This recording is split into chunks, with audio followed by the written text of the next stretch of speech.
My name is Karen Chambers, and the behavior system that my school uses is positive behavioral intervention and supports.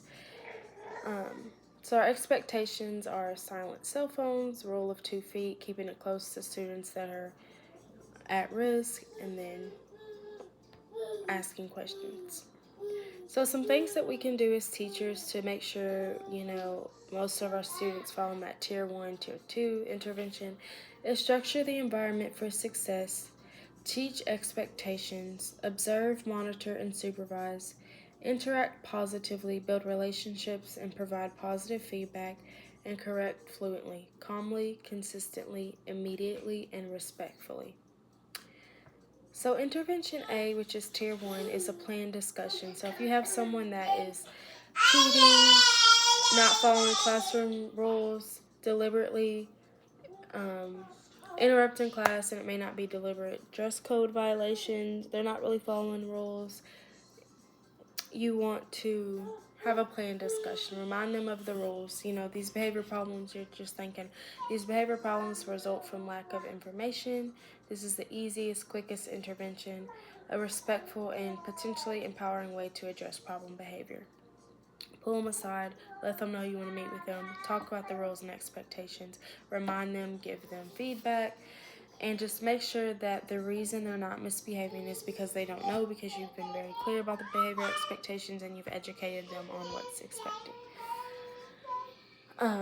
So this is after a one-time event. You're just giving that planned discussion, immediately correcting them, giving them feedback.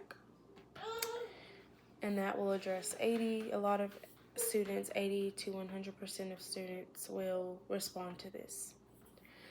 Intervention B is academic assistance. You want to look at their academics, how they're performing, what classes they're having the most problem behaviors, and see if their behavior is a root of struggling in school. Are they acting up in math class because they don't understand the math? They need extra help with math, but instead of asking for the extra help, they're disrupting class, they're walking out of class, they're, putting their head down, sleeping, skipping math altogether.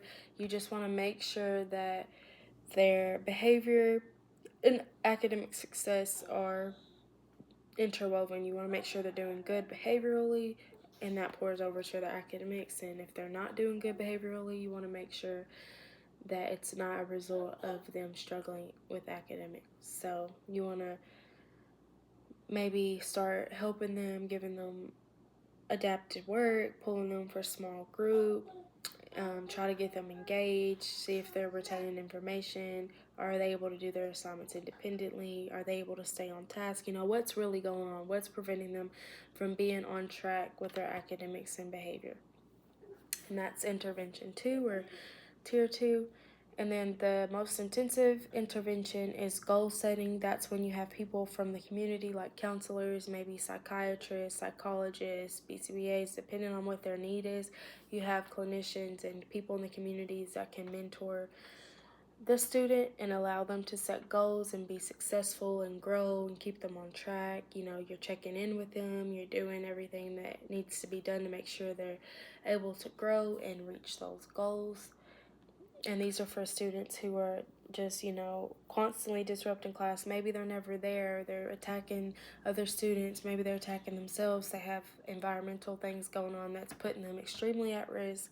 And just tier 1 and tier 2 are just not enough for them. They need that most intense intervention. They are lacking direction. They don't have anyone to direct them, motivate them. So tier 3 is where you're going to pull all the people you can and make it student-centered and make sure everyone's on deck to get this student succeeding. And then, so this came from our administrator, our assistant principal, and then I will use this by, making my classroom student-centered. A lot of mine have behavioral disorders, so they already have an IEP and special education and things like that, but that doesn't mean that they don't need, intensive support, or that there are some things that I can't address as a whole group, because a lot of my students do respond to tier 1 or tier 2 in my classroom, and I have maybe 1 or 2 that will need tier 3, but I just kind of apply the same pyramid to my classroom and just make sure that I'm doing the things that I can to prevent these interventions, like structuring the environment for success, teach expectations, observe, monitor, supervise, interact positively, and I'm still correcting calmly, consistently, immediately, and respectfully so that my students can succeed and grow in my classroom as well.